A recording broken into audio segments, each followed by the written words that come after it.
Ferang, that's what Thais call foreigners. It's actually a kind of guava, and it's green on the outside and white on the inside. And they actually only used to call the French Ferang, but now everyone that is not Thai is a Ferang. The coldest that it gets in Khanom, Thailand is about 25 degrees Celsius in December. We were there from August 30th until October 16th, 2025. So we were getting from the hot season into the rainy season. We had pretty hot days, up to 33 degrees Celsius. But also rain and also thunderstorms, but not as much and as many as expected.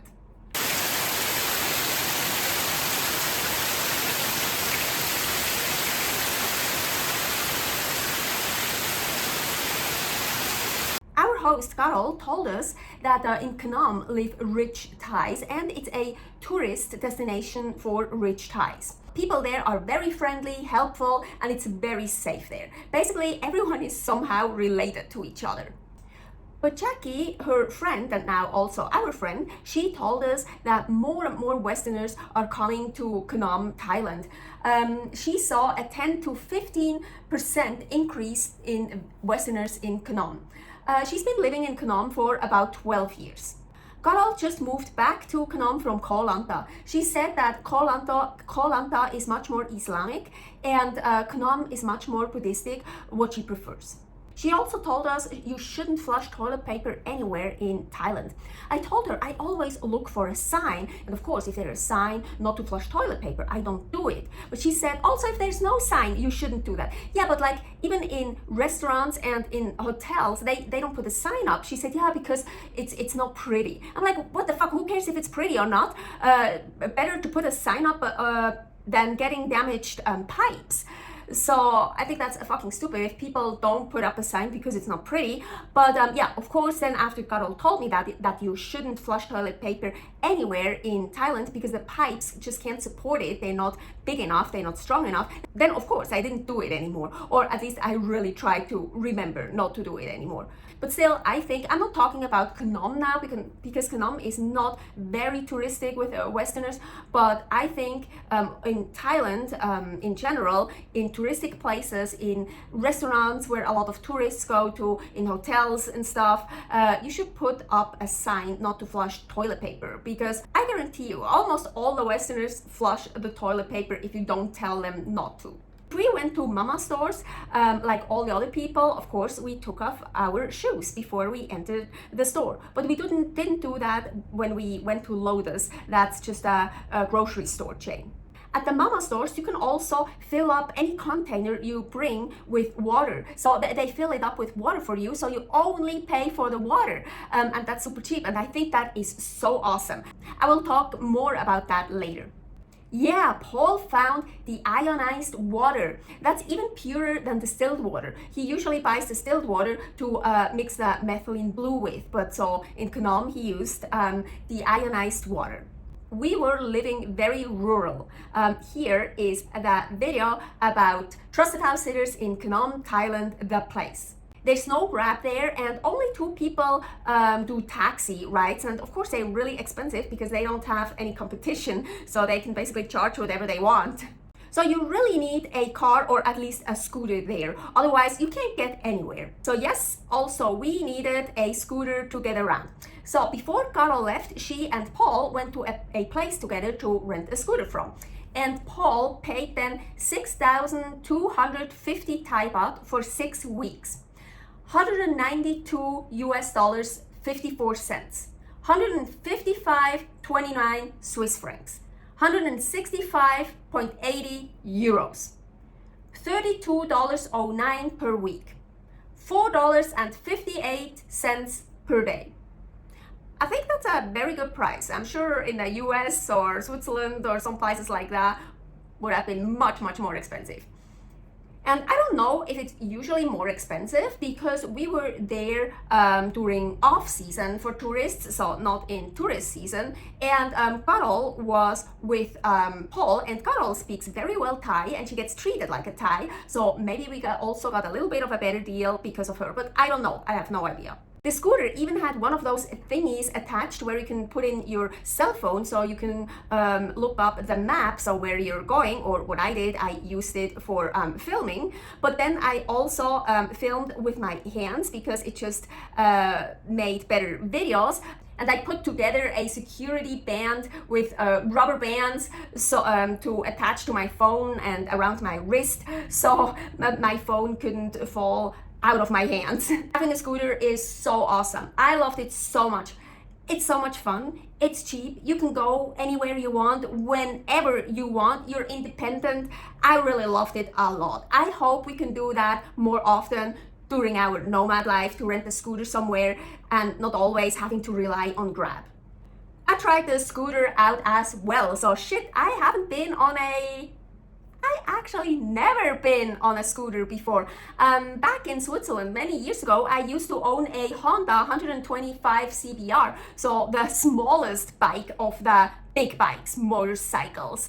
So I've never driven a scooter before, and as mentioned, that motorcycle I used to own when I was in Switzerland. So I think I haven't driven a motorcycle for 14 years or something. So I tried out the scooter, and it was so hard because I wanted to lean forward and I wanted to put my legs back, because yeah, on a Honda 125 CBR, it's like a motorcycle, it's not a scooter like this.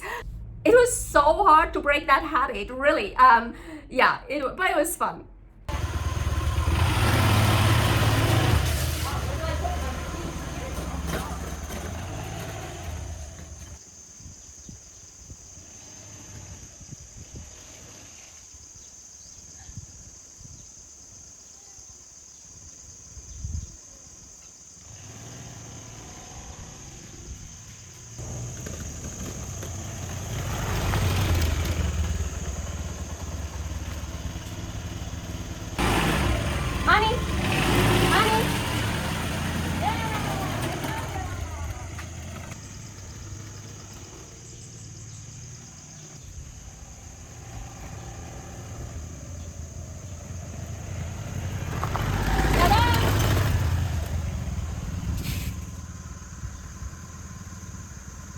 So I compared gas prices. So the scooter needs 95.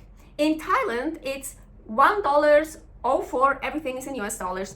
In Thailand, it's $1.04 per liter. In the US, they don't have 95, so 92 is around $1.07 per liter. And in Switzerland, it is $1.85 per liter. Of course, Switzerland. Carol had two of those big water containers. Paul said they contain about 4 gallons, about 15 liters of water. So you just put that thingy on top and then you push on it and water comes out. Super cool, never saw that before. And the thingy is chargeable. So you just plug it in to charge it up again. And when the container is empty, as mentioned, you just go to the mama store and let it fill up with water again. So Paul got a third one of those big, huge water containers, and he paid 110 Thai baht, so $3.45, 2 Swiss francs and 57 cents, 2 euros and 94 cents. So he paid that for a new bottle filled with water. But then just to fill up an empty one of those with water, like as I mentioned, about 4 gallons, 15 liters, that cost 10 Thai baht. So 31 cents, 25 rappa, 27 euro cents. Holy fucking shit. I don't think we ever had water that cheap. Well, of course, except for when we can drink the tap water. I loved it, and I used quite a lot because I made a lot of stews, and so you need a lot of water. Khanom is very beautiful and tropical. Many coconut palm trees and palm trees for making palm oil. It's very green. And after it rained, there are so many trees that carry yellow flowers. Really beautiful. And it is on the ocean. It looks beautiful. It's very calm, very shallow. So not good for water sports at all. I went into the water one day after the gym because it was so fucking hot and I thought, ooh, I want to go cool off. But the water was so warm, so I couldn't even cool off. I also saw some brown things on the ground in the water, maybe sea urchins or I don't know, I have no idea. It would probably have been much better if I would have worn like those water shoes, but I don't have any. And we didn't see anyone else ever in the water. So I don't think where I went into the water, that was really just very close by the gym. I don't really think that's where people go into the water and swim. I think much more up north or even south, probably too. They were nice beaches, much more for swimming, but we never went there. Oh yeah, and as mentioned, it was really shallow, so it was super hard to swim there. I think you probably would have to go out super far, so it would have gotten deeper and you could actually decently swim around. But I didn't do that. But there were tons of pretty shells on that beach to collect, and I saw a woman on the beach collecting something. So I saw really pretty shells, and I went over to her and basically asked her if she wants them, but she didn't want them. So I couldn't figure out what she was collecting. So it was something very special because she was looking and throwing away stuff. So she was really particular. I was so curious what she collected, but I could never figure it out. I did collect some shells and took them home and put them in some of Carol's plant pots, and one of them was actually a good egg holder. Paul did an experiment and ordered some stuff from Amazon. Fuck customs. The import charges were almost as expensive as the items. So in Thailand, it's definitely not worth it to order from Amazon. Well, maybe it depends what. And it took forever to arrive. So they actually said, first they said no one was at home when they came by, and then the second time they said the address is wrong. If they came over and no one was at home, then they should have the right address, right? So like, no, they have the right address. Otherwise, how could they otherwise know, oh, no one was at home if it was the wrong address? I mean, it doesn't make sense. It doesn't make sense. Well, the Amazon order still arrived at some point way too late. Very close to Carol's house, there was a waterfall. Well, not a like big waterfall, it's like a tiny waterfall, but it's called Hinlad Waterfall. And we went up there sometimes with the scooter, or sometimes we even walked up there. And well, every time Yadong, the dog we were taking care of, joined us. So this is the lowest water table season, so there just isn't much water in the waterfall.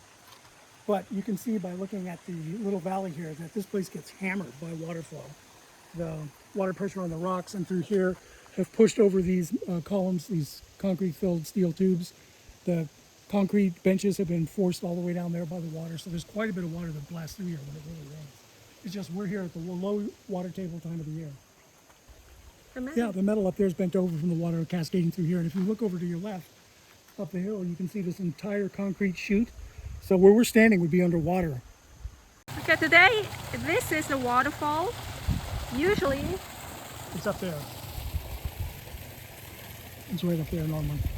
So the water comes blasting from up there. All over the tops of these rocks, underneath this bridge, underneath the pipe, comes flying over the tops of these rocks and into this pool. But it continues out through here, and so there's actually like 4 waterfalls. But today the water level is too low. So this is it for today. The main water flow is out there on the other side of these trees and the rocks right out there. But as the water level climbs, this whole section fills with water, and the water cascades through this overflow ravine and goes down that way. We just came from up there where the little waterfall is.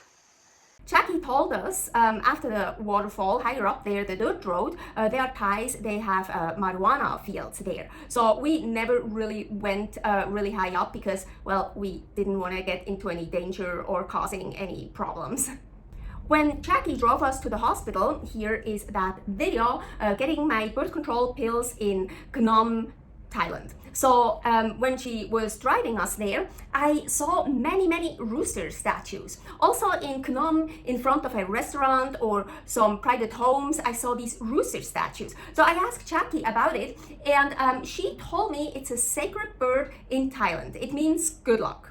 Yes. Paul found an awesome gym there, and because we were there during off-season, as where not a lot of tourists were around, every time we went there, we were either totally alone by ourselves or just with a few people at the gym. Gyms are nowhere cheap, we figured out. In inexpensive countries like Thailand, locals don't use gyms, so only expats and tourists use gyms. So they're not cheap.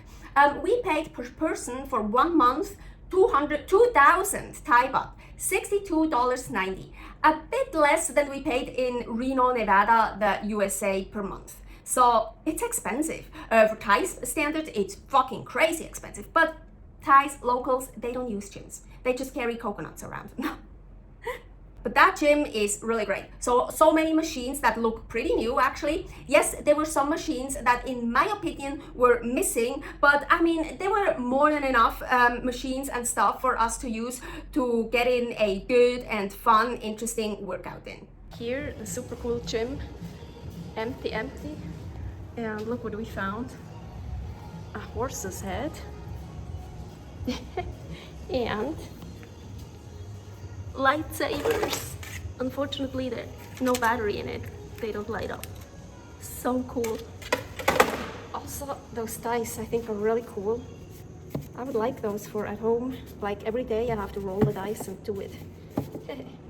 There was also another building with another room with some more machines and boxing bags. And oh my gosh, I would have loved to work on my kicks, but I unfortunately was way too weak for that. And there were also 2 more rooms upstairs from the main gym room. We think during high tourist season, this gym is probably packed, this place, and they probably also have classes. The gym is in a resort. And yes, there was a shower. No hot water though, but it was so hot in Thailand anyways, I didn't need hot water. And I prefer it so much more to shower at the gym after working out than at home. Really, I was always like that. At home, I'm too lazy. It's like at the gym, it's like, okay, I'm done, I'm sweaty, I take off my clothes, I go into the shower. But by the time I'm at home, I'm like, I don't want to take off my clothes, I don't want to shower. So I love it when we have a gym with a shower. So Khanom doesn't have supermarkets, like really big hypermarkets or something. No, Khanom is small. Mostly there are mama stores and some grocery stores. I would say the biggest of them is Lotus. For sure, that's the one with the biggest meat selection. I love the Wednesday market in Khanom. So I think the market is actually every day, but on Wednesdays it's the biggest, the most sellers are there, I guess. So we went there multiple times. They start packing up the meat and especially the seafood around 10 a.m. So best to go early. More about the meat and seafood there in this video, Carnivore in South Thailand, Khanom. But not just food was there, also lots of clothes and other stuff. I bought hair ties for 10 Thai baht, 32 cents, and 3 pairs of underwear. So one pair cost 15 Thai baht, 47 cents, but you got 2 for 25 Thai baht, 79 cents. So for those 3 pairs, we paid 40 Thai baht. So super cheap. I still have the underwear. I love it. And maybe I should mention, those are actually kids' underwear. But they fit fine. One pair was a little bit tight, but now I wore it so often to go bodyboarding later on in Australia that now they fit very well. Oh, and I saw a beautiful dress there at the Wednesday market. For a while, I was looking in different countries for a colorful, pretty cheap dress that fits me. And there I actually found one. 60 Thai baht, $1.88. I couldn't believe it, and it fit so well. It was a bit tight around the arms, and it came up so high here on my neck. But I told myself, oh, I'll fix that when I'll be in Kuala Lumpur right after this sit in Khanom. Because the host in Kuala Lumpur told us she has a sewing machine and I can use it. She has a sewing room. So I was like, oh, hell yeah, I'm gonna change my dress. And there's also the Saturday night market. So we only went there once to see it. I really liked it. It shows like authentic living of the people there. The side of the street was full of scooters and motorcycles. Mostly ready-to-eat food gets sold there, but also non-foods like clothes, hairs, accessories, shoes, handbags, all kinds of stuff. Oh, how I love living at the place where stuff is so cheap. I love that. Yeah, Khanom is actually a place we both could imagine to settle down for a while. It's getting harder and harder to stay in Thailand. Well, that's what we thought at first. So I decided to make a separate video about how hard or how easy it is to stay long-term in Thailand. It will get published sometime in the future here. Stay happy, stay healthy, stay hopeful. Bye.